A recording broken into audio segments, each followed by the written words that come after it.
Welcome in, everyone, to another edition of the College Football Bully the Board Meeting. Championship weekend is upon us. It's a great time to be alive, baby. We got lots of matchups to break down, some dogs of the week, efficiency landscapes, you name it. We're here for it. Let's get right to the show. Give a damn about a hater when I feel like it. Not today, not today, not today, not tomorrow. Get out my way, please. I'm trying to get paid. Not today, not today. Welcome back, everyone. As always, it's your boys Kevin, Seth, and Steve with you here. It's Bully the Board. Please, ladies and gentlemen, thank you for being with us, but also please don't forget to like and subscribe to like this video, subscribe to the channel if you could. We are continue to put these videos out every single week, both for college and NFL, as well as some intra-week content as well for you guys. So trying to continually keep you guys up to date from our perspective and break down some matchups and game data that you otherwise might not be thinking of in a traditional sense. So happy and always to do it for you guys. If you could return us a favor and like and subscribe, we would greatly appreciate it. Seth, Steve, we are here, baby. Championship week. Ooh, that's crazy. That flew by. Blink of an eye. I feel like that's been the theme. We've said that like the past 3 or 4 weeks, but you're 100% right. It's been like, end of November, December is upon us. Holy cow, man. Yeah, it's wild. So very exciting time, man. There was a lot of good action this past weekend leading up into this weekend. So want to break down kind of what was, and then we're certainly obviously going to preview a lot of the championship games here now. So let's get into it. I mean, obviously the marquee matchup of this past weekend was the Michigan and Ohio State game. Obviously, Michigan coming out as top dogs there. So not really an upset. And as far as chaos, if you guys will, did anything shock you, or what was some of the takeaways from this past weekend? I mean, I don't know, shocking. Well, we'll talk about Georgia, but I mean, from when we're talking about Michigan, Ohio State, that was a really good game. I think we've been saying it though for weeks. Michigan is a really good team. I mean, I wish I could some way hold all of our, not all of our, but all the haters in our comments accountable for telling us that Michigan hasn't played anybody. Michigan's bad. Michigan's dog shit. Blah blah blah blah blah. I mean, dude, I still got that today. I was on live and I still got that. I'm like, still got it. So delusional. I was gonna say. So the delusion is real, I guess. The next, note to self to not put any weight in that. But I mean, Ohio State obviously made some crucial mistakes. That pick six ended up kind of being the difference in that game. But yeah, no, Michigan looks good, and Ohio State, they lost the one game that they pretty much can't lose. And I don't know if one question I have for you guys is, I keep hearing Dave's on the hot seat. Should he be on the hot seat? That seems a bit extreme for me. You're on mute. He's on mute. Yeah, I'm mute too. Classic. I made it an entire college football season minus one game without doing that. Fuck, the streak is dead. We'll call you Ohio State. yeah. Better than Ryan Day's chances remain in Ohio State. So here's the problem. I when you don't beat Michigan, like that rivalry is so real, right? We were talking earlier. I think we were talking about Michigan a couple weeks ago, like, the alums and the boosters and this and that, all that pressure's there. That stuff is a real external pressure, external force. Same thing on the other side. When Ryan Day, he has something like 5 or 6 losses in his career at Ohio State. I forget what the number is, but it's single digits. I mean, the guy has been winning. The problem is those losses are consistently to ranked teams, which you can say on one hand, that's good. He doesn't lose teams he shouldn't lose to. But on the other, you could say, well, is he really beating the big time programs to get us back to a national championship? And if you can't beat Michigan, you go 0-3. I don't know, man. That fan base is crazy. I wouldn't be surprised to see him gone. But he's, let me be clear, he's too good of a coach. He's not a bad coach. Yeah. He deserves to have a job there. But I can see the delusion kind of hyping that up. Yeah, fair enough. You take that job with basically one mission and one mission only, maybe 2 missions. Number 1, beat Michigan. Yeah. And number 2, win a championship, and they're probably in that order. But that's been the kind of that exact language and logic is the Harbaugh logic, right? Like, which is Ohio State was built to win a championship. Michigan was built to beat Ohio State, and we've kind of seen that play out. I mean, we're one fugaze or well-timed timeout from Kirby Smart from Ohio State going to the national championship and probably beating TCU based on what happened in that game. But we'll give credit where credit is due. This was still a really good Georgia team that they went toe to toe with, and we saw what happened to a Michigan team that made it to the playoff. I guess I can kind of understand it, but it does seem extreme. I mean, who are you going to get that's better than, you know what I mean? Who are you going to get that's going to quote unquote take you to the promised land? I don't see anybody in the marketplace right now that I would rather have than Ryan Day. No, and I agree. It's definitely an extreme take. Like, I don't like it. I'm mad that I guess I get what they're saying, but I don't get it at all. I mean, you're absolutely right, Steph. It is insane. Now, I am curious though, you know, and I don't know the answer to this, but you look at this long line of Ohio State legacy coaches, right? From Trussell to Meyer to Day, you know, is it something where, and I'm not saying that the coach doesn't matter. Obviously, let's not get crazy here, but it just seems like no matter who you put at the head, that school is built to recruit.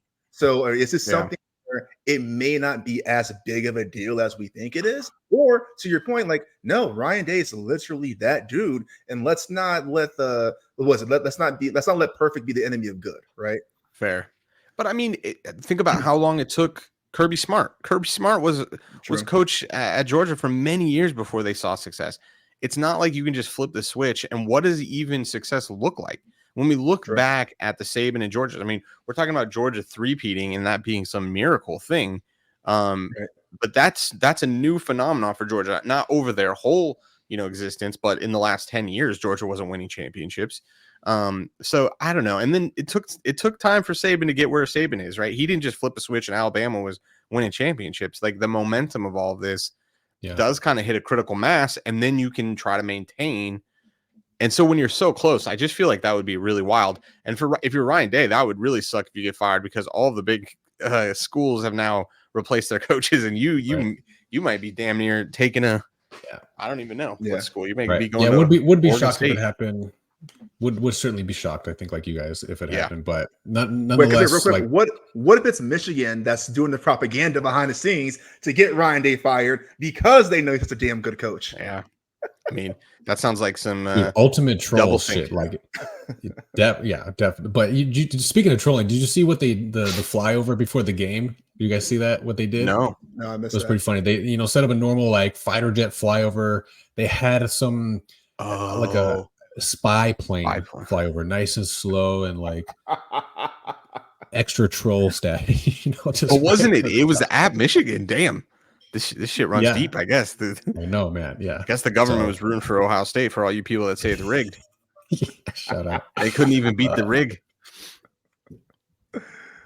All I was going to say, only other, I guess, upset, frankly, that happened this past weekend was Louisville getting beat by Kentucky in the ACC. So that makes that whole situation, the ACC, perhaps even more interesting, depending on what happens this weekend. But yeah, I mean, ACC going to ACC, kind of. It seems like that's just been the deal. All, you know, unfortunate, really, because a one-loss potential Louisville ACC championship would have been a very interesting piece to for the committee to digest, but no longer. Unfortunately, no longer.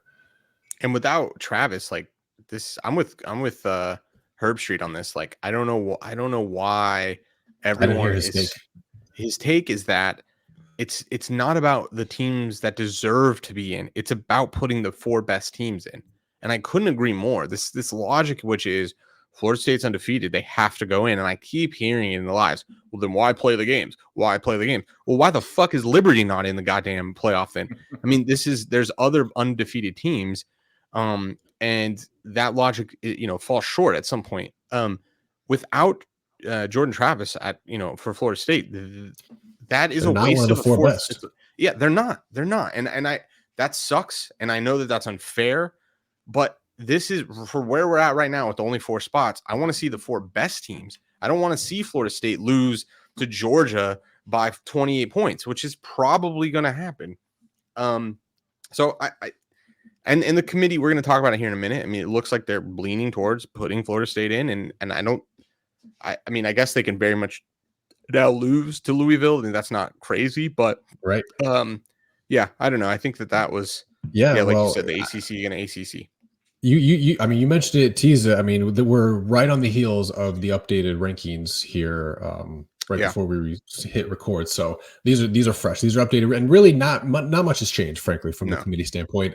Really, the only thing that happened is Ohio State got bumped down a few spots, and in Oregon, FSU got bumped up accordingly because of it. So everybody basically Oregon State or Ohio State moved to 6 out of the number 2 spot, I believe they were in, and everybody just moved up 1.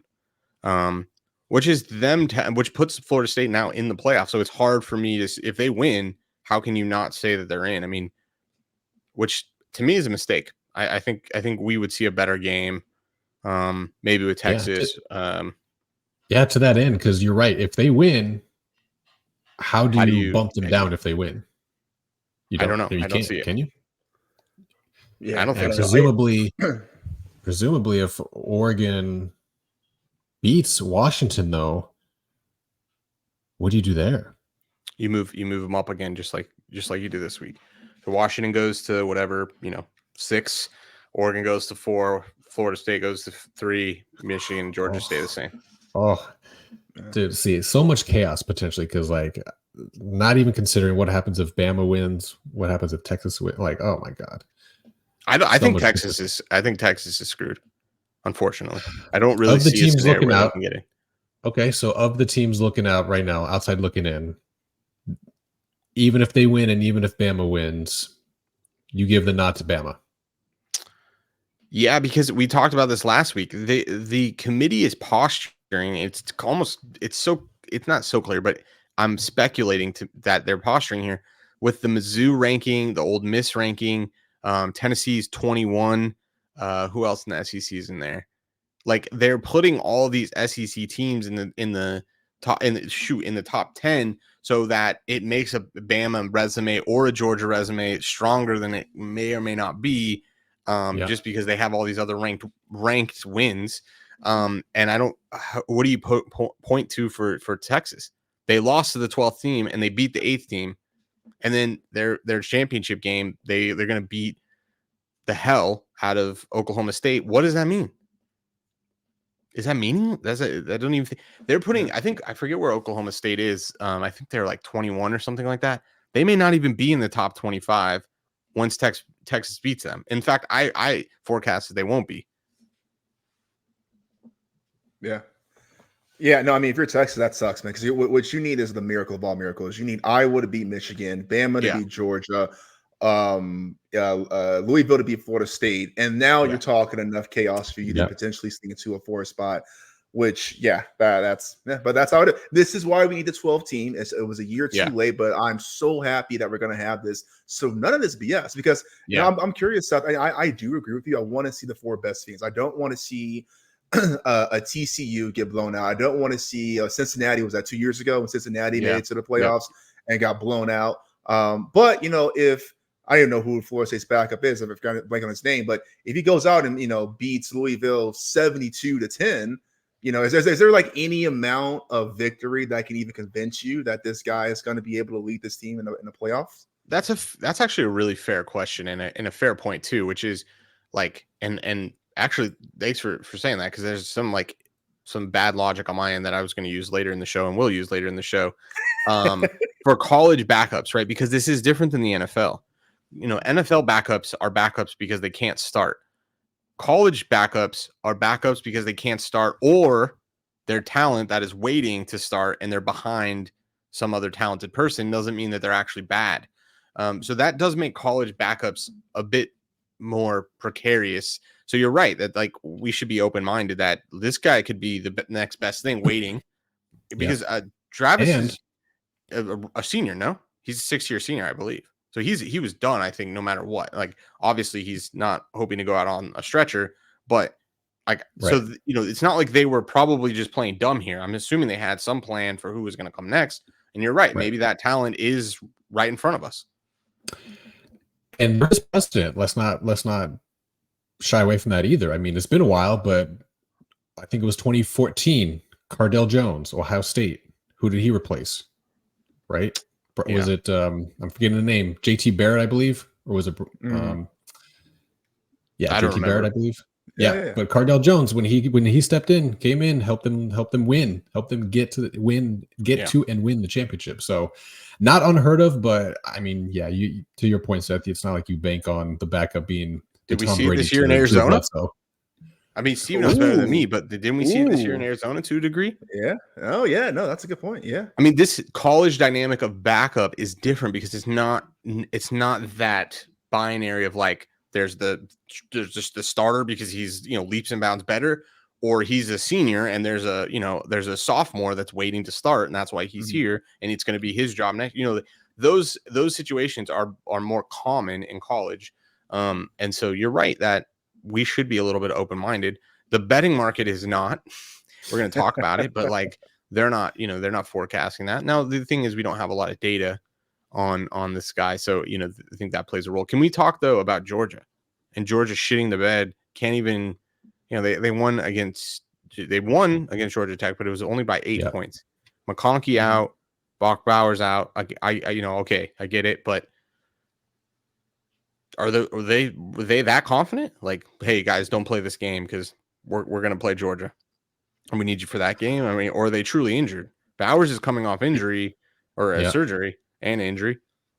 What's going on there? This Georgia team, man, you say it week in and week out, Steve. They play with their food.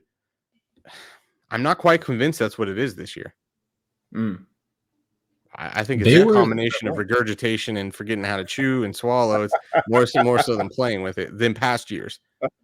Sure. That's funny. I mean, I didn't quite do it. I didn't quite have the balls, but I mean, we can talk about it when we preview that game. But Bama was almost my dog of the week.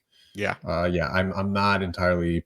I'm aligned with you on that, Seth. Like early on in the season, I think we kind of poke this out, and not just to pick on Georgia per se, but it was somewhat evident that there was not a clear, dominant, overwhelming favorite in the landscape this year, right? True. And Georgia in general. Yeah, in general. So, and obviously Georgia being the two-time national defending champ, like you would, if anyone was going to be that person or that team, it would be them. But I have to say, I love my Oregon tickets. My thesis, if we can go back to the power ratings, my thesis here for where Oregon ends up, you can see how efficient they are. This is, by our numbers, the most efficient offense. But they had to go up against the best offenses week in and week out. The Pac-12 was dominant in offense this year. SE, Washington, Oregon State, U of A. I mean, these are powerful offenses.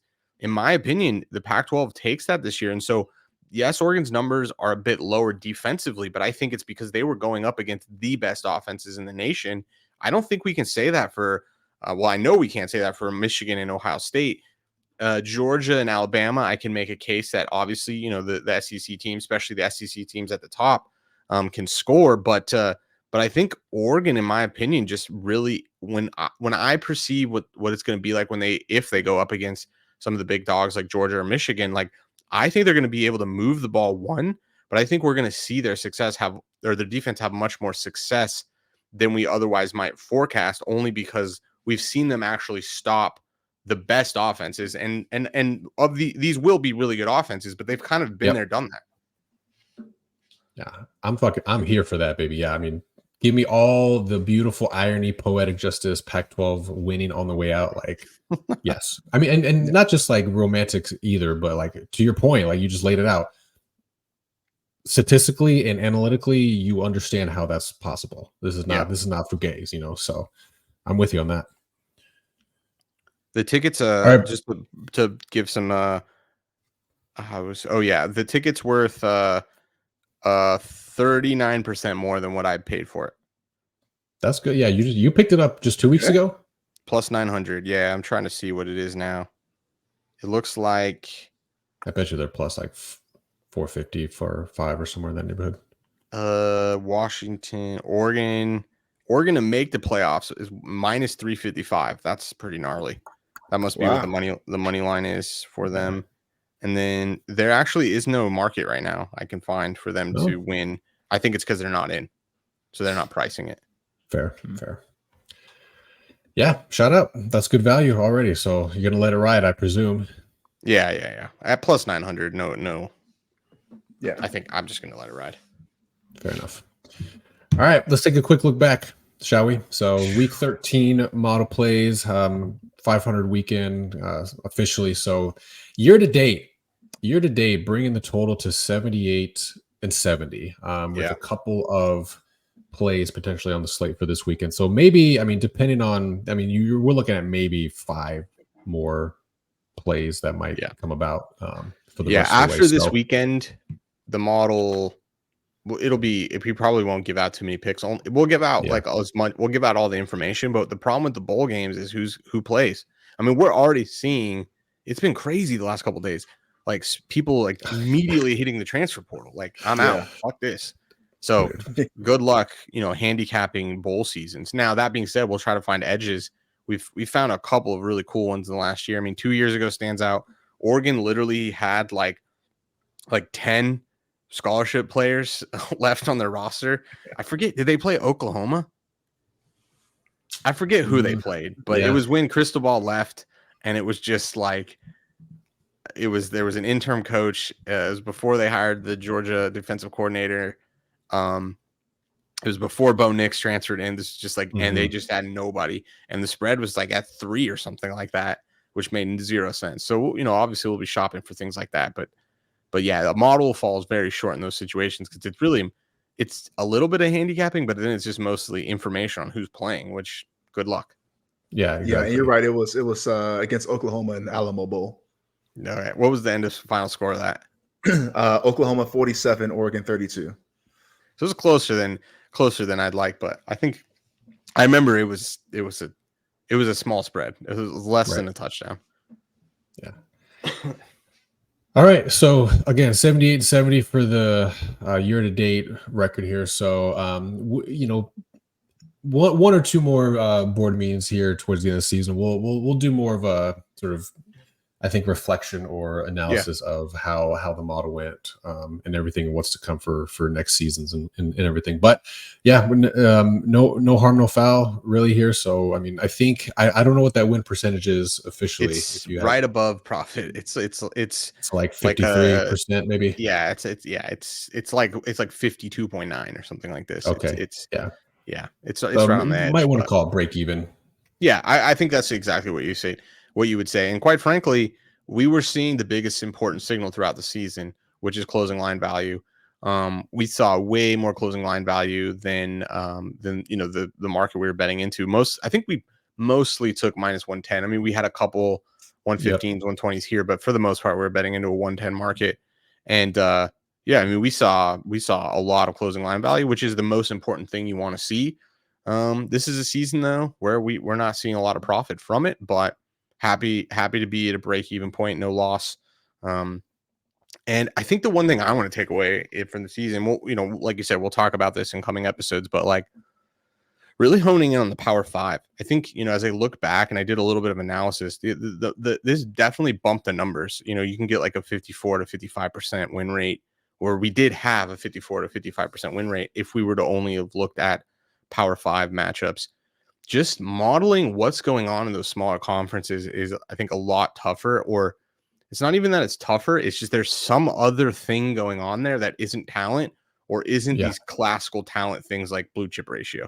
And what those are, I'm not sure, to be honest. And particularly, let me know if this is accurate too, or if it's just anecdotally or not, but particularly when those smaller schools play a Power 5 school. But no, mostly when they're playing each other, to be honest. Oh, really? Where's a good example? I think we had like South Alabama, I think, was on here.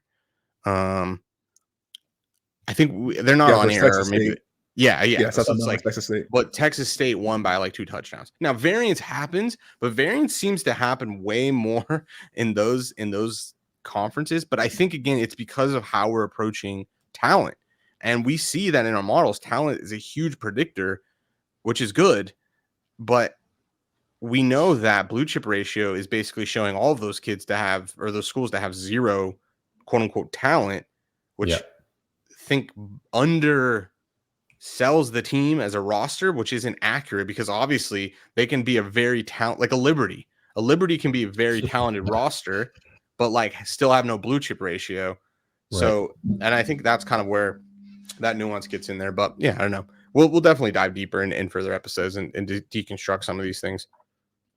Yep. Okay. We got matchups, baby. We got conference title matchups. So we got 5 of them. We're going to break down the Power 5. So let's start with the ACC. Why not, huh? So Florida State and Louisville. Our number says it's -5 in favor of FSU. So opener was at -4. Obviously, I mean, for 2 weeks running now, obviously, you mentioned at the start, Seth, like with Jordan Travis out now, the market has. I've been very interested in how this market has developed since open, for sure. So it's kind of hanging around 2.5 now at most books, if I'm not mistaken.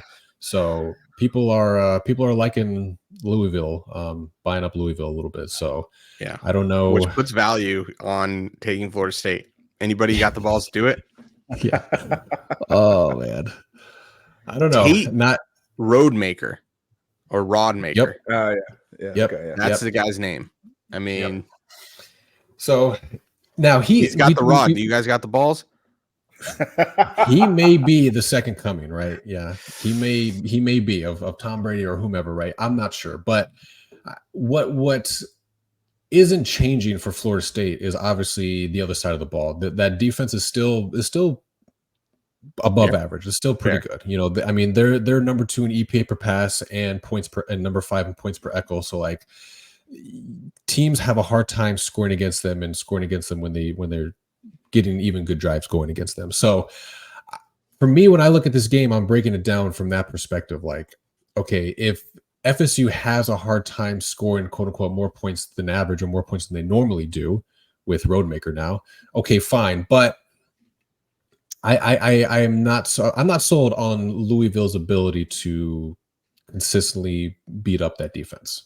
So I think the 2.5 where it is kind of at now is probably fair, and that's where the market's probably going to settle at. So do I have the balls to take it? I don't know, but I don't think Louisville's a shoo-in. Fair. Yeah. Can I, Steve? You go, and then I got a take here. Yeah, I mean, I don't really have much of a take other than, I think I have the balls to back Florida State here, and really just because I have the balls to fade Louisville. I mean, we talked about this last week. Louisville was in control of their whole destiny, and Kentucky was a team that they should have beat up on handily. And what did they do? They just outright lost. So I give Tate Rodemaker, I give him a little bit of credit. He didn't have a great game in that first one against Florida, but that's the game you get the rust off. That's the game you get the real game action.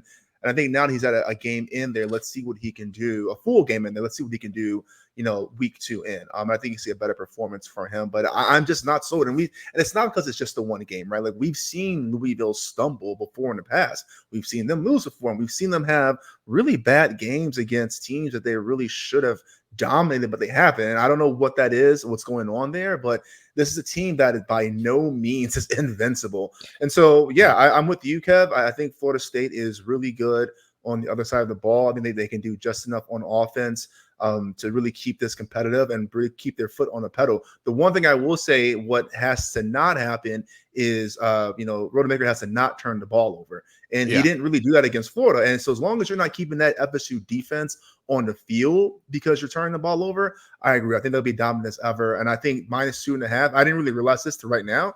But I mean, I know what the edge says there, but sheesh, I gotta think about that. Well, with a 2.5 now, it's quite expected value. It's like 4%. Yeah. Well, this is a good time to plug the calculator, the free calculator on the website.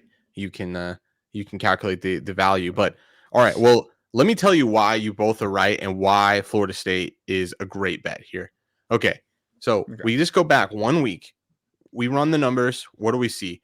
What do we see from the model? We make the number +7. What does this thing open at? +7. What does our model not know?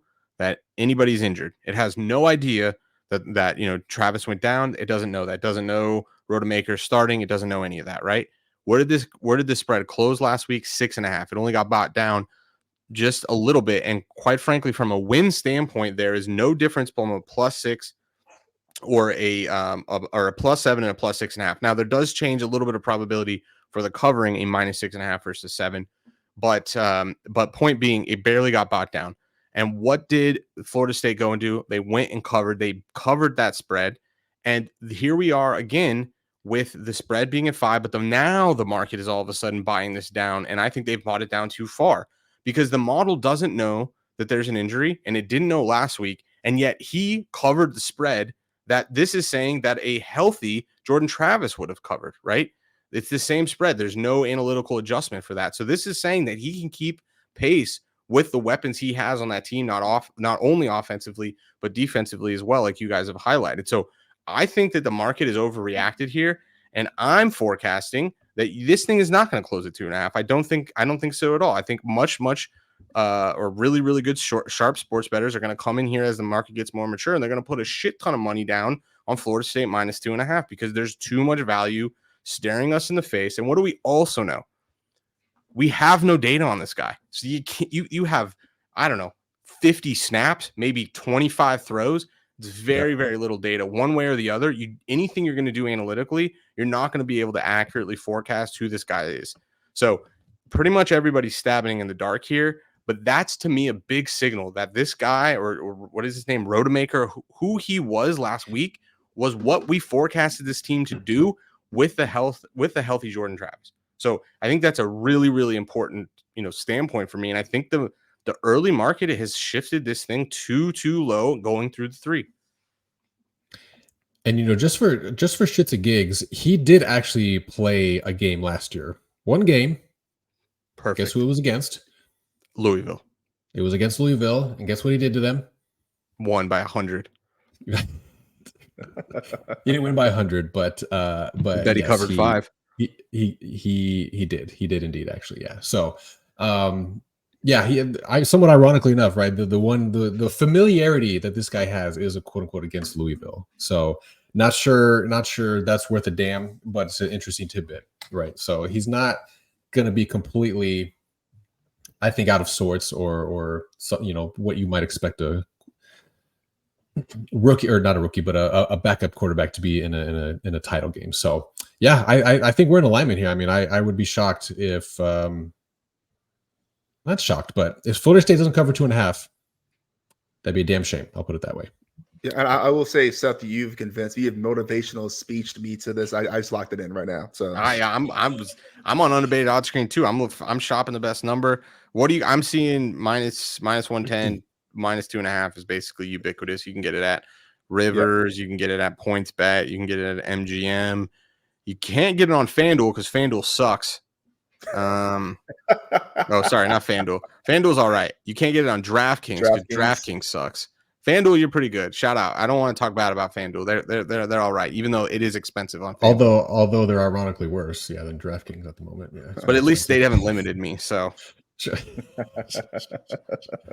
all right. So if Florida State wins, dude, by the end of this show today, I'm gonna bet on all Power 5 championships. All right. Let's see. I can feel it.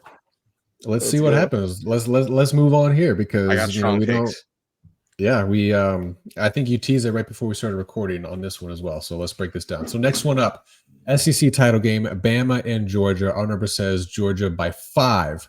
And that's where the opener was at as well. So this has since moved now to 5.5s. There's some 6s in the market, and even some 6.5s.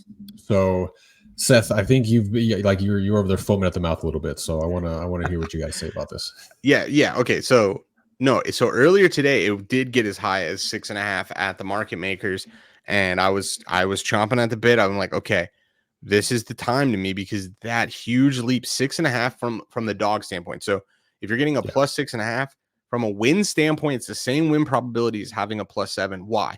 Because you're saying in a plus 7 situation, you're going to lose by less than 7, which means you got to lose by 6, right, to get paid. Well, the same thing is true at a 6.5. The only thing that's new at a 6.5 versus a 7 is you convert a bunch of push probability to a loss probability going from 7 to 6.5. I say all that because there's a huge jump in expected value going from a 6 to a 6.5. I was not surprised to see that thing get bought down. And FanDuel is foolish enough, in my opinion, to have a 6.5 up there with the confirmation that the other sharps in the community think 6.5 is too much. And if you use shout out again the free calculator, you can go and see how much value you get from going from that 6.5 or from 6 to 6.5. It's about a 1.8% jump in expected value. I'm locking this one in too. I can't help myself. Alabama 6.5 at FanDuel, even though it's expensive, is a great bet in my opinion. Yeah, and we kind of we talked about it briefly at the start too. Like the Georgia defense, I think, has not been as dominant, and that's backed up by what they're measured to be. All so much so the fact that Bama's defense is actually statistically better in many key categories than the Georgia defense is, which I was kind of surprised to see. So like they're better than Georgia in EPA per pass and rush in defensive success rate. And let's not correct me if I'm wrong, guys, but this is going to be the best defense by far that Georgia has faced. Think back. I mean, they've played good offenses. Yeah, they played good offenses, but defensively, you're right. Well, where's Texas actually line up on that? I know I'm not saying Texas is as good as Georgia's defense, but how good is Texas defense? Can we go back to the power rating? I mean, defense, yeah, they're good. They're good, but you're right. This is a class of few teams have played. Mm-hmm. But what Georgia? Look what they did or couldn't do against Georgia Tech, and Georgia Tech was able to have offensive efficiency. So you want to make the case that McConkey and Bowers coming back is a big deal offensively. I will concede and say that is completely true, but that doesn't help you on the defensive side of the ball. And Georgia Tech had a lot of success, and this is a team that's nowhere near as efficient and as talented as Alabama and Milroe. And what do we know Milroe can do? The dude's slippery, and that's kind of where they've had troubles. We saw. Shout out to all the Mizzou lovers out there. Like that's how they had a little bit of success. Their quarterback was able to run in Georgia. I think Alabama loses this game. I do, but I think 6.5 is too many. I think this is potentially a back and forth game, and it maybe end up on the wrong side of this because there's a last score for no reason. Georgia just kind of clinches, but I do think that's the right bet. It's the 6.5. Nothing less than that, though. Now I'm just curious what you guys think because I have my take on this, but I want to ask you real quick. Yeah. Does this change or does this whole sort of analysis change if Bama doesn't have that last second touchdown and lose to Auburn last week instead? I'm genuinely curious. I don't have an angle here. I'm just genuinely curious. So the same game happens, but they don't score. They just lose. Right, they don't score that touchdown with like 30 I think seconds. this number won't be 5 though. Oh no, agree. Yeah. It would have been 8.5, 9. Mm-hmm. I think to answer your question, and maybe without answering your question, I think almost all roads probably lead us to Alabama value. Sure, like showing value on Alabama here. Yeah. Whether they and I guess scored that, or didn't. Yeah. I guess that's kind of my thought because if you have. I agree. You take that one play out, right? But every other play would have been the same. And so if there's still value here at 5.5 at 6.5 with the win, to your point, if it was 8.5, was 9.5, they lost. Yeah. That's just too much value. So I'm just curious about it. Yeah. I mean, the true number gets inflated, but if probably, let's say the true number becomes 7, but there's an 8.5, 9, so. Yeah. But I agree. It doesn't. That play does kind of taint things. It makes it, but again, just put ego aside, let's just use the data, right? If we say the number's 5 and you get to a 6.5, it makes the number here. I can actually do it right now. So I think it's like 54%. I'm pretty sure. So we can get a 6.5. We make the number 5 and it's a minus 122 market. I mean, it's expensive, or is it minus 115? The Bama one, Bama was minus 115. That's a 54.88% cover probability. Mm-hmm. Okay, so which is a 1.39 at paying expensive 115 is a 1.39 expected value %. Mm-hmm. Okay. Now let me tell you my take. I'm all over Georgia on this one, and not Georgia spread. I just need Georgia to win, and let me tell you why I'm not touching this game. I don't know, maybe 3 or 4 months ago, I completely forgot I had made this bet. I had some money in my Caesars account, and as you guys know, I've been trying to dabble with Caesars, and I've been really frustrated with how the app's been performing. But at one point, I had like $5 left in the account, and I was like, well, I'm not going to bet this $5, whatever. So I'm like, I'm just going to throw it on a parlay, right? And so I made a futures parlay, and I completely forgot about this, but it's starting to take shape here. So I have an 8-legger. It's plus 144,000 plus 100. Yeah, 144,100. All right. So I have Texas, the state of Texas, to win the World Series. Shout out Texas Rangers. They won. Wow. Yeah. Okay. Jeez.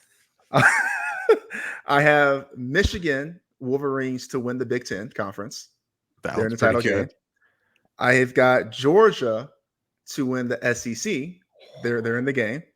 And then the rest are NFL. So I've got the 49ers to win the NFC West. I've got the Eagles to win the NFC East.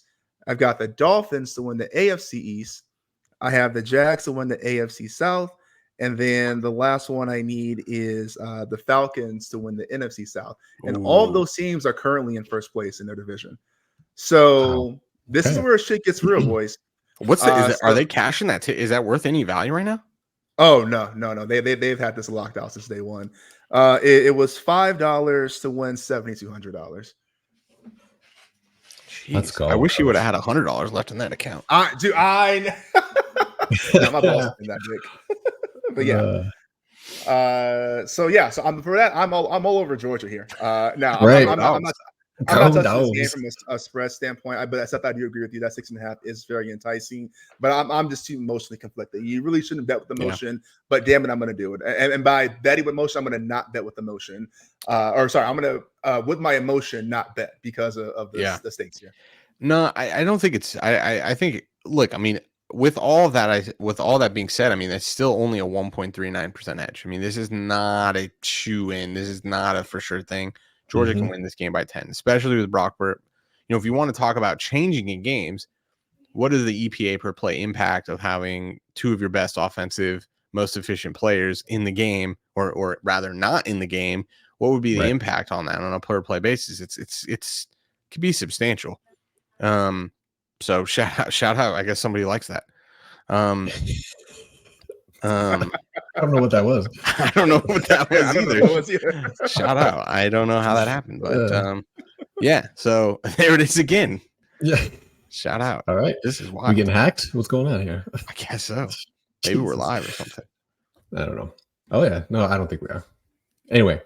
All right. Yeah. So I'm not. So you locked, just to confirm, Seth, you're also locked into this one. You locked it in, Bama. I'm going to do it. It's going to be. You feeling it? I'm going to bet it. I'm going to bet it right now, but it's not going to be the same amount. I'm going to scale it down to basically half of what I've bet on the others. Yeah, but I do think we don't see a 6.5 again. I do think. Okay. All right. I mean, obviously from the CFP standpoint, this is probably the game with the biggest implications, I would say. Yeah. So yeah, a lot on the line for this one. So that one should be very good. All right, let's hop on over. Big 12. So Texas against Oklahoma State. So our number says it's 15. Market opened at 11. This has now been bought back up to about 14.5 and 15 across the board. So yeah, we have identified a lot of value because of this on Texas. So what was the number you guys got? So I went ahead and took a 14 minus 110 yesterday. I actually got minus 108.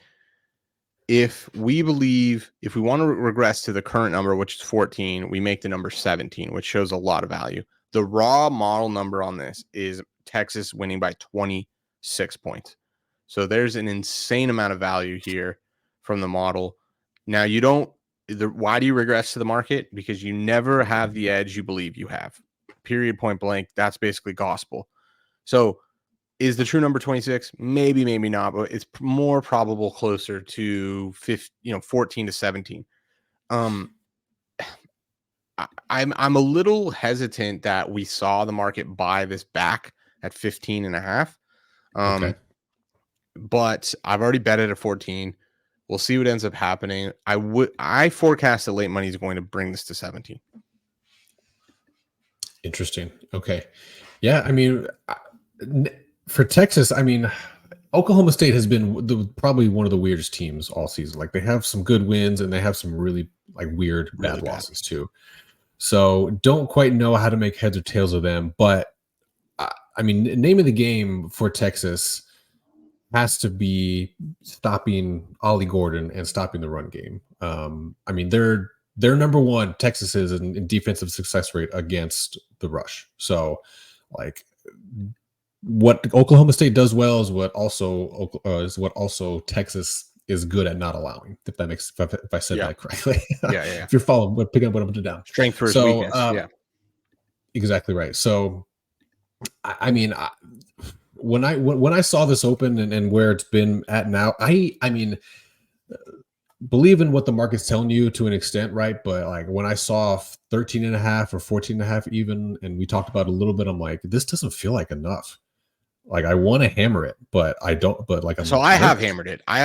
I'm now betting with my NFL level unit, and that's what I mean when I take a little bit lower of a unit on Alabama. So I did that for this game because it's, to me, I don't know that I can say it's the game of the year like it was last year. Shout out to us for Penn State demolishing Michigan State, but this is a very similar situation for the model. The raw number in that game was -39. They won by 42. Quite frankly, they could have even won by more. This looks like that spot to me. Now, we'll ask you an interesting question, because if we're wanting to read the market and what the market is telling us, what are we actually interpreting when they buy that 14 to 14.5? So meaning if you're a market maker, someone has bought the 14 and you say, okay, this is a winner, move this number to 14.5. Mm-hmm. But in order to cover a 14-point spread, you have to win by 3 possessions. Right. So I don't think like that's where I'm kind of, and I will be full hand up here. There's a little bit of emotion in that we didn't get this 11. And so am I chasing? And that's where my hesitation comes in a bit. And so I'll put my hand up there that there's that does exist here. But when I do see that 14, and look, we're talking about 14.5 at Circa. There's a 14 now at Pinnacle, which was a 15.5.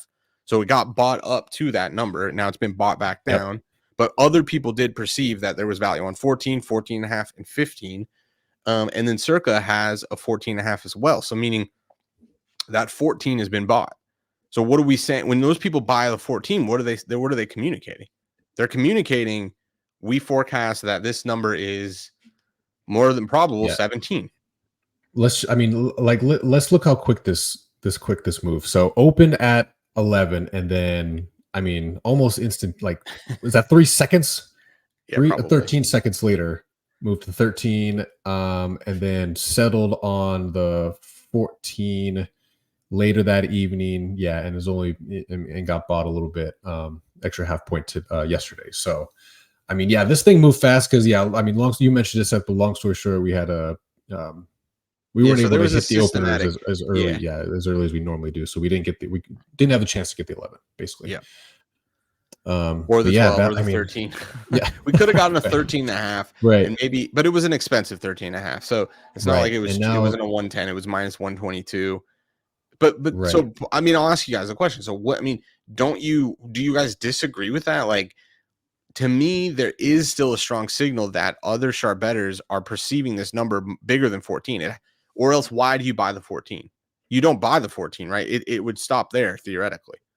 At 13.5, you would think it would stop. Yeah, no, I absolutely agree. That's really the only answer you have there. And so, if you think your true number is 17 or even 16.5, there's still something there. If you're buying at 14.5, you're buying at 15.5, I would believe. And again, I'll go back to the calculator and go back and see, like, hey, does that math? But I'm with you 100%, Seth. Yeah, I've scaled this bet. I hand up here. At least 30% of me is like emotional that I didn't get the 11 or the 12 or the 12.5 or the 13, so that I'm chasing a bit. But then I see that raw number and I know, okay, well, I can regress this thing to the current number and I still get value. Like basically this number isn't going to get big enough for us to not see value. So there is either some systematic reason we're wrong or Texas is going to beat the hell out of Oklahoma State.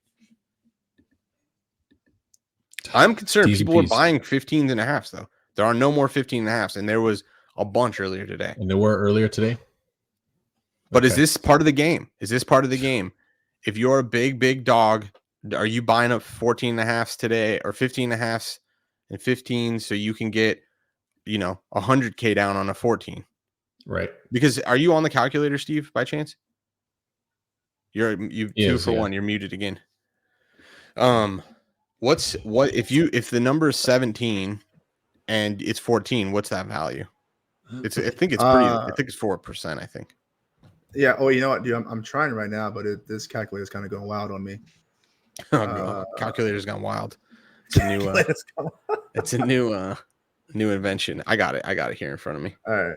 55.72 cover probability. Yeah, okay. So at a -110, that's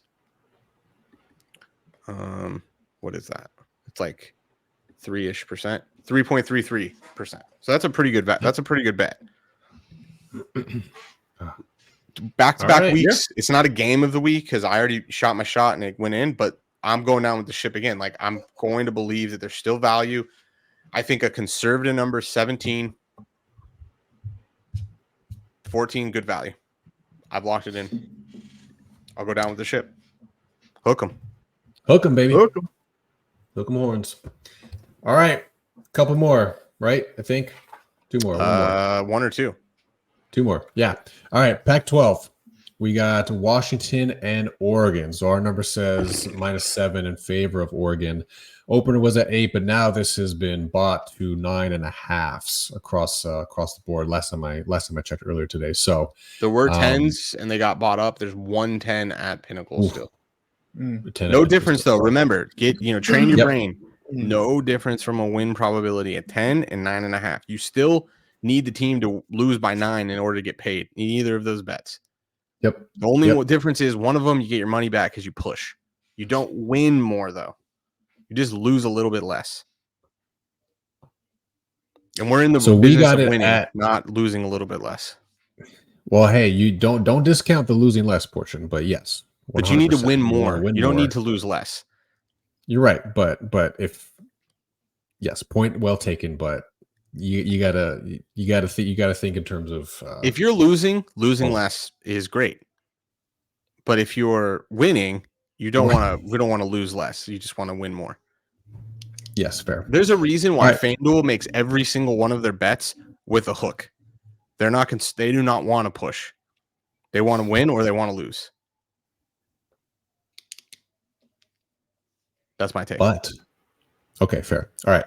We got it 9.5, right? So we're locked in Washington plus 9.5. So we got some good value there. I mean, if this gets, I'd be fascinated to see if it gets bought back up to the 10. So, but I don't know. What do you? So we teased it a little bit or talked about it briefly when we were looking at the CFP rankings. But what is the model identifying here? Why so much value on the Washington side? Because by many accounts and various analytics, like Oregon is the dominant and superior team here. I'm a little concerned with Washington's defense. If anything, like their offense, is certainly capable of keeping up with the best, Penix and company, right? But the defense is they've had a couple of clunkers, or they certainly have not been a dominant defense through and through the year. Yeah. Yeah, I mean, just to take it back a couple of weeks, though, I mean, this is a game where Washington was favored by 3. We're talking now when it was as high as 10, I mean, it's at 10 at Pinnacle. You're telling me this is a 13-point swing? Washington became 13 points worse. Yeah, why? That I don't know. And that's really what I think is identifying here. I don't think it's anything more than just saying that, yeah, Oregon's a good team. Don't get me wrong, but like Washington can score, and they have scored with the best of them. They've taken a little bit of some interesting steps in the last couple of weeks, but let's not forget Washington State has not been a bad team this season at all. They put up a shit ton of points against Colorado team. And I'm not saying Colorado's good, but they showed out there. This is a team that played Auburn very close earlier in the season. They covered a spread there. I mean, Washington State's kind of given a couple of teams headaches. So I don't know that we should take too much away from that. Also a rivalry game, the last rivalry game for that matchup. The one thing I'm concerned on is Penix hurt. I don't know if you guys got to see the end of that game, but it is very concerning how he was acting. I have been scouring the internet. The only thing I can find is a Oregon Ducks forum where somebody else is asking this question because it was very concerning what was going on. Did you guys happen to see the ending of that game? Yeah, I did see that, and in real time I thought something was really weird. I have seen I've seen some takes really just kind of highlighting that he just didn't want to watch the end of the game, that field goal go up, and he was emotional afterwards. Now, I don't know if I buy that or not, but they do kind of have it timed up where he goes into the bench underneath that whatever thing, kind of hiding his head as they rewind up to kick the field goal. 100%. But after that, he stayed there, and then he walked off the field with his head covered. Like, yeah. He just won the game. I get whatever, but like, that's not how you would act if you just won a game and you're not severely injured. Interesting. Yeah. I don't know. I mean, if this open, I mean, if there was teeth to that, this would have been way past the 10 by now. Don't you think? But there's no rules here with reporting. They don't have to say anything. Yeah. He could have a broken rib and he could just be like, his doctors can't report that. Or I'll push back. This opened at 8 and has been moving up ever since because a few people do have the information. They keep buying it, buying the 8, buying the 8.5, buying the 9, 9.5, 10. Because there's a little bit of leak of information. And then later in the week, we're going to hear, he's got 3 cracked ribs, but he's going to go for it. That's the only thing I'm really concerned on is I feel a little bit scared that I'm betting into a market that isn't an analytical market. It's an information market. Yeah. I hope you're wrong. Frankly, I hope you're wrong. I mean, because I haven't go watch that. Go watch the end of that game. It made no sense. This kid's like 24 or something. Let's say he's old. Let's say he's 26. I've been 26. There's no way that you're so mature that your team you perform not as well as you want. You are still in the red zone. They kick the game-winning field goal. You win. You make it. You're undefeated. You've done what you're supposed to do, and you're still just like, nope. Kobe Bryant would have celebrated a little bit there. This isn't like, job's not done. Now I agree on that. Now I wonder though, because I'm looking at the X replays right now, right? Of him after the game and whatnot.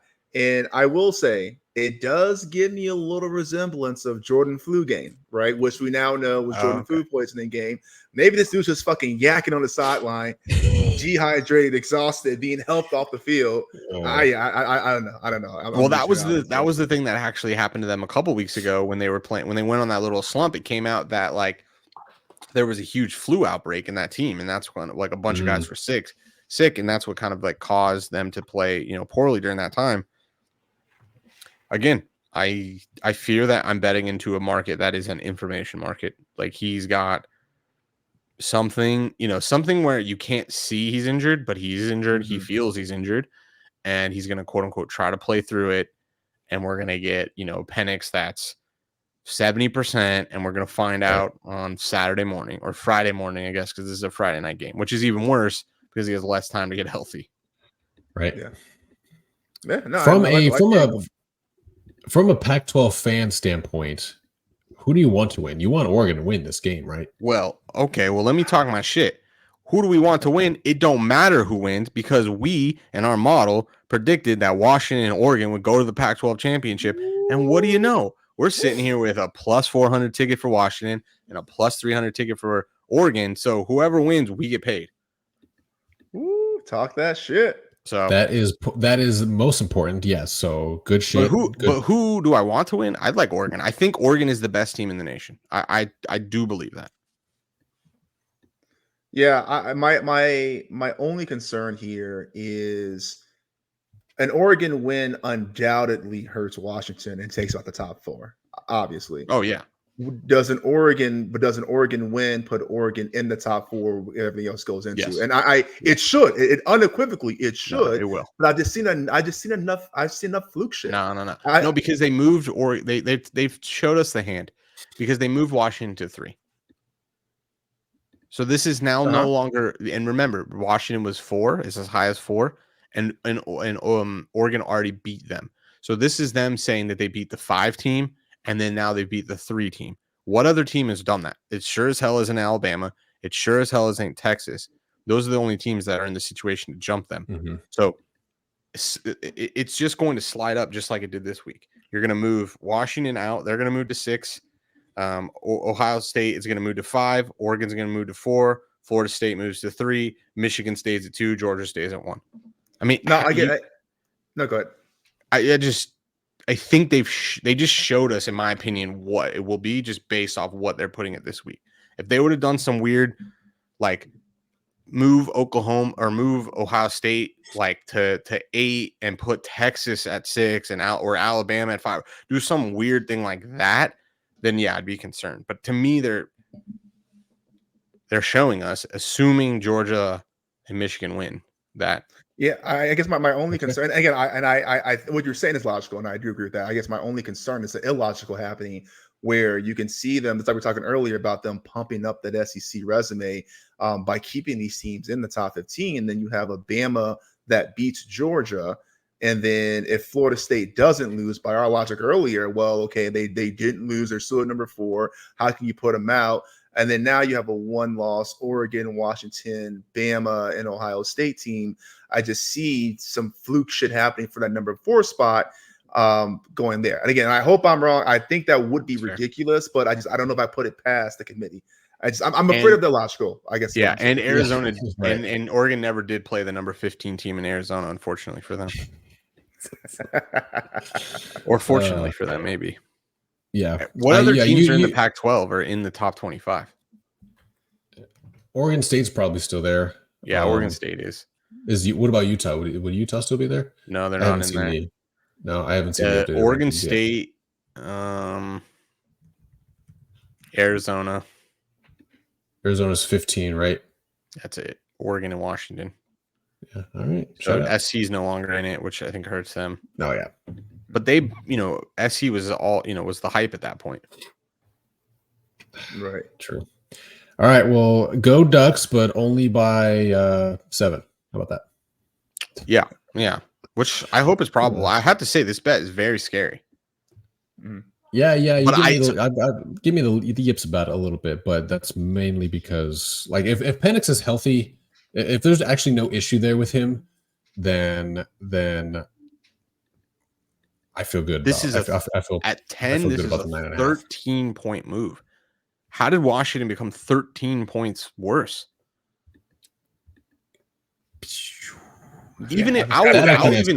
I'll give credit where credit is due. Oregon, in my opinion, should have won that game. It came down on 4th down. I don't think they did the wrong thing, but yeah, whatever, it didn't work out. They ended up losing by 3. But let's just say they don't. So Oregon was winning by 4, right? So we're saying that there was that was a 7-point swing. So they were +3. They won by 4. How did that almost get doubled again? Oregon became twice as good as a team like that, and Washington became 2 times worse. Is this a neutral field? Where's this played at? I guess the old soul Penix is gonna have a good time in Vegas. Shout out. I don't know. Vegas. Yeah. Okay. Yeah. You did give me a little bit of yips on it, but I got yips. Yeah, that's all right. So we just got our standard. I'm telling you, Thursday night, Friday morning, we're gonna wake up. Penix is playing through. You think it's gonna move? Rib contusion, lacerated kidney. All right. Dude, I'm telling you, no 24-year-old just sits there pouting after they win. No human. Hey. No human. What are you pouting about? There's nothing to pout about. You just don't got that dog in you, man. That's all I got to say. Well, Penix energy, yeah. That's fair. That's fair. I just don't get it. Oh, man. God bless. Well, speaking of lacerated ribs, shattered kidneys. I mean, this is potentially what this matchup is shaping up to be here. I'm Last sad. one, Big Ten. Yeah, Michigan and Iowa. Our number says 22. Market will open at 23. That basically has maybe it moved up or down a little bit, but it's still at 23. Yeah, because there's no value. Yeah, so which is from why a I'm modeling sad. standpoint, yeah, nothing to do here from the modeling standpoint. But this is going to be, by all accounts, the snooze fest of the weekend. Of the weekend, a couple of different of the reasons. year, are like almost maybe. Yeah, I've seen some wild stuff on Twitter already. Like, people are already checking out alt lines and whatever. Like the over under for Iowa's team total is 6.5, which I'm like, yo, You know what their total each half is? 0.5. Yeah, it's 0 basically. Like, will they score or will they not score? Will they score or not? Yeah, which is even more wild. So, this one, I don't know. What do you guys think? Because I almost, on one hand, I'm like, yeah, 23 is not enough. I could see this. I could see this being like 40, like the Penn State, Michigan State last week. Yeah. But on the other hand, Iowa, for what it's worth, give them credit. They've found ways to be around and in games and not get the lid blown off of them week in and week out. So the defense is good, but this is next level. This is next level stuff against Michigan. Yeah, this is sad because you're exactly right. You want the model to tell you there's value, but I know exactly why the model doesn't tell you there's value. There's not enough time to score 40 points. There's just not, like, these are the two of the slowest methodical run teams, and Ohio and Iowa can slow Michigan's run. I don't think they're going to be able to throw over the yard. I think this is going to be. I do think they can cover a 22-point spread because you're basically, what are you saying? They need to win by 4 possessions, but there's high variance in that game, so it's hard to actually pin down value. But when Iowa does have the ball, they're going to run it, and they're going to probably get enough first downs that we're talking like 4 possessions each in the half, which to me is just not enough to like blow a team out by 40. Yeah, no, I'm with you on that. We've seen Michigan go up against the Penn States and Ohio State defenses, which has been elite this year too, and we've seen them put up points. But what's the difference? Penn State and Ohio State can also move the ball on offense. So Steph's point, gives you time to have a back and forth, gives you time to get into a pseudo shootout. You don't have that with Iowa. I mean, look at that offensive EPA per play, right? Like, you don't have this. This team is playing to their strengths. The last thing they want to do is give Michigan the ball in this game. So that is a methodical game plan strategy going into it to play keep away for as much of 60 minutes as they can. So I'm with you. Can I see Michigan outscoring Iowa by possession a quarter? When you put it like that, probably. But one thing has to go wrong, and you've lost that quarter. Yeah, a pick six, which they've scored multiple this season. Like, we're talking about an error-free game. This team thrives on creating errors. I mean, they covered last week for us by a pick six. An interception that led to a last-second winning field goal. But like, that's what this defense does. It's very good. It's very good at creating turnovers. Now, I will kind of rewind back to what is the best use case we have.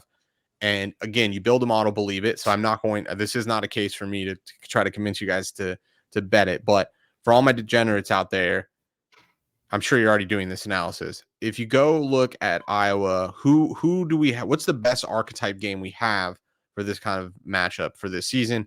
Iowa, Penn State. Penn State wins by 31. And Penn State's offense is nowhere near as efficient as Michigan or Ohio State. So they covered a 31. They covered obviously 22 with 31 points. You could really make a case, to your point, Kevin. 40 burger, 38 burger, maybe isn't that crazy. It's not, but I think what separates the quote unquote public from trying to be a professional, it's I have 12,000 games in a model versus I'm going to look at this one game and then I'm going to forecast out that this is what's for sure going to happen. I'm going to go with the 12,000 games here. And it sucks. And it makes me sad because I really, really do in my heart of hearts believe that it is probably pretty easy for Michigan. But this one feels very different than where we were at a couple weeks ago when we were staring down like a -4 Michigan versus Penn State. and everybody was telling us that the Michigan wasn't a good team, and even the model really couldn't find a lot of value there. But yet we were able to cover that. This feels like a different spot. Yeah, for sure. 100% agree. Okay, so that is the Power 5 breakdown. Here, we'll just fast forward real quick to the Week 14 model predictions. So again, we talked about a couple of them already. We're on Washington plus 9.5. Texas officially, I forgot what you said, Seth, but plus 14.5. Minus 115. Texas minus 14 or minus. Texas minus 14. You can get minus 110, minus 14.5. If you believe the number 17, it's still value at 14.5. So don't feel spooked. Again, if you take a 14, you got to win by more than 14, which is the same thing at a 14.5. So there's no difference in expected value there. If you got real balls, you can get a 15 cheap, minus 107, but that will change your expected value a bit. But yeah, you can get a 14.5 minus 110 all day, pretty much ubiquitous across the board. All right, and the other two, let's just pause on those real quick because those are part of kind of our next segment here. So, dogs of the week, baby, bringing it back, running it back. Okay, so we each got one that we're gonna talk about, break down real quick. So, Seth, I believe this is you first up. Walk us through SMU, baby. Yeah. Okay. So we're gonna get a couple callbacks in this because we've talked a lot about these themes actually a lot throughout this episode today. So, all right, SMU, crazy amount of value. Our model actually puts that SMU should be favored by 6. So why does this number open up at plus 4 for SMU and is now sitting at 5.5 for SMU? Well, if you dig into it, their quarterback, I think his last name is Stone, broke his leg last week and is out for the season. So what does that mean? It means that their backup, Kevin Jennings, is coming in. Okay, interesting. Well, the market is saying, well, we don't really like Kevin Jennings. All right, well, let's look a little bit deeper here. Who is Kevin Jennings? Do we have any information? Do we have any starts on this guy? And interestingly enough, this guy has got some pretty interesting stuff. Okay, so I think he's a sophomore or a freshman. But if we look at what's happened to him this season, we have SMU playing Rice. What happens? Stone goes down with a concussion. They're winning 36-31. They were in the middle of a drive. Kevin has to come in, and what does he do? He leads them down the field, methodical, game-winning touchdown to clinch the win against a really good Rice team.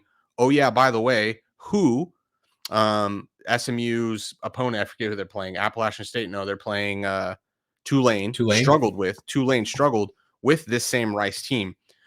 So we have a little bit of data on Kevin and what was he able to do? Come in the game, basically didn't know that was going to happen, and he was able to, under high pressure, lead them down the field and get a clutch score. I think that this comes back to what I was saying earlier about backups in college. This isn't a backup situation because Kevin Jennings sucks necessarily, but it's that he's behind Stone. He's lower in class as far as like he's a freshman versus a sophomore or junior, and he still has really great talent. So when we're going to give him this team with a week to prepare for the championship game, I don't think we're going to see a drop off from SMU at all. One of the most efficient offenses in the country. And I think that they win this game because we don't see a drop off at quarterback play. So SMU plus 184. And I bet this full NFL unit. This is a big boy bet. Okay. This one's going to hurt, but I think the market is we know this. The market is also in the dark here on what's going on. They are not going to be able to accurately price this injury because they don't know how to accurately price Kevin Jennings. So I think I'm going to take advantage of this. I think we're not going to see a drop off at quarterback. We've already got a little bit of small sample size showing that this guy can step up and he can do it, especially under pressure. Lock it in. 184 SMU. Dog of the week. All right. Shout out. I like it. So that is that's another model play officially. So not double dipping, but the model would be on the spread. But I think SMU will win by the one possession that it's forecasting. Okay. All right, let's move on here. Next one up, Appalachian State here. So from a modeling standpoint, no value on them on the spread. Appalachian State is going up against Troy. Market opened at 4. Our number says it was also 4. So again, from a modeling standpoint, nothing there. But plus 210 on the money line. App State is now at plus 6.5. And here's kind of why I think they have a chance to not only cover but potentially win outright. So I'm going to sprinkle on the money line, but I'm probably going to lay on the spread here on the 6.5 as well. So this is a team. App State is a team. They've been clicking at the right pace or at the right time. In the past 4 or 5 games, they've not only been taking care of business. They are the only team in the Sun Belt Conference to beat who? To beat the darlings of the nation, JMU. Okay, they beat them 2 weeks ago, I think it was, in overtime, right? So if you can take down the top dog, JMU, on the back end of your schedule, that says a couple of things to me. Number one, mentioned already, like they started off.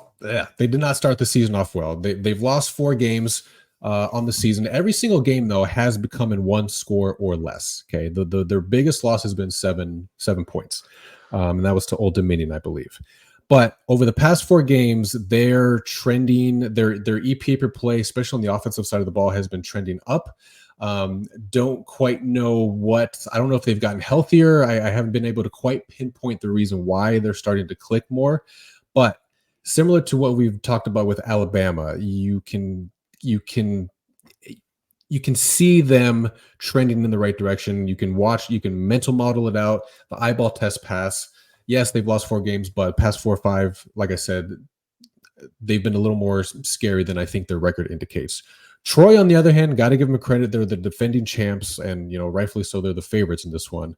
But App State seems to be their Achilles heel. 5 straight they've lost against App State, dating back to 2018, I believe. 2 of those came at Troy, this is where this game is being played in Troy's home stadium. So something about the matchup, I think, is just not good for Troy. App State, again, clicking kind of at the right time late here in the season. The market, unfortunately, has not really agreed. They open at 4. It's now at 6.5. If I've taken 6.5, if this gets pushed through the 7, I will be crestfallen. But I like them at 6.5. I'm going to sprinkle them at on the money line again. I think they're a team liable to just run away with it and be the surprise upset of the weekend, even though it's in the nobody talks about it Sun Belt Conference. But give me App State plus 6.5 all day. All right, I like it. Last but not least, Steve, listen. you called one last week. Let's Yeah, you were the winner of the dog of the week. You smashed. They won by like 20, didn't they? Oh yeah, it was a blowout, absolute blowout. All right, well, let's try to keep it going. So yeah, we're going to get some action in. I love me some good action. So we got Miami, Ohio, the real Miami University against Toledo here. And listen, I'm taking this Miami team, and this is another point, just like Seth made. You have a backup quarterback coming in here who's played a few games this year. Brett Gabbert went down, ironically, in the first matchup, first time Miami played Toledo. And I think you have an overreaction here. You have it. Both teams are coming in kind of hot. Both teams are coming in on winning streaks here. And you have this rematch where Toledo won 21-17. But this was a very close game, and a game where the backup quarterback, Avion Smith, came in late in the second half to try to win this out for them. What we're seeing here, though, is since then, Avion has been playing really well. And you have not just that, you have Rashad Amos coming in, running the ball really effectively, averaging over 5.1 yards per carry. Well, guess where Toledo struggles? One, they struggle with stopping the run. So that plays right into Miami's hand here. Is you don't need Smith to be an otherworldly quarterback. You don't need him to wipe the scoreboard. Oh, and by the way, looking at Miami, Ohio's defense, they have been absolutely killer this year. They don't give up the big plays. And the first time they played them, they really held Daquan Finn. He struggled. They held him to a 64.3 PFF rating. So I'm looking at this matchup. I think 7.5. I get why we got there, but I think it's an absolute overreaction in a rematch without your starting quarterback. I think this swung too far. I've definitely had the 7.5. I love the hook there, but I've also sprinkled on the money line. Give me the Red Hawks in a rematch with the backup quarterback to win a probably low-scoring affair, tough, gritty game out in Ford Field. So I'm on the Red Hawks. Let's go. I'm hyped. Shut out. Let's go, baby. All right. Dope stuff, guys. Yeah, I mean, there's a lot. I mean, even though there's a lot less games this coming weekend, there's a lot of action still. Yeah. A lot of good still. games too, hopefully. A lot of good games to play out. So when it all happens, I mean, I'm hoping for a little chaos. Not too much, not too much. Oh, yeah. But it's going to be a wild weekend, boys. Everyone, again, appreciate y'all tuning in to us. We'll be back next week to break down everything that happened in the conference title games and preview to the official college football playoffs as well. So thank you all for joining us this week. We'll be back next week. See ya.